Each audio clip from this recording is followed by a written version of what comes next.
Duit arwah mak ni, kita sedekahkan je lah. Ramai orang cakap ayat ni dengan niat yang baik. Nak buat pahala untuk arwah, nak elak bergaduh sesama adik-beradik. Tapi sekejap, siapa yang bagi kebenaran untuk sedekahkan duit ni?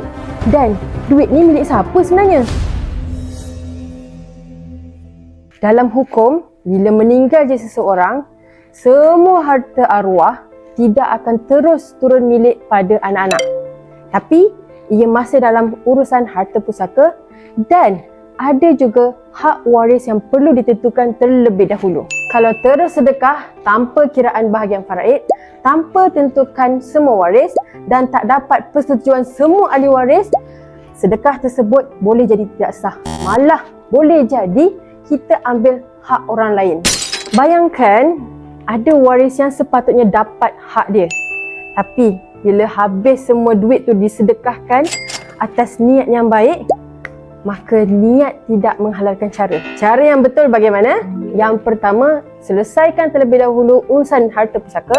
Yang kedua, tentukan ahli waris dan buat kiraan bahagian faraid. Dan yang ketiga, dah dapat bahagian masing-masing, barulah boleh disedekahkan. Sedekah itu pahala, tapi menjaga hak waris itu adalah satu kewajipan. Kalau tak pasti, jangan buat keputusan sendiri atas nama arwah.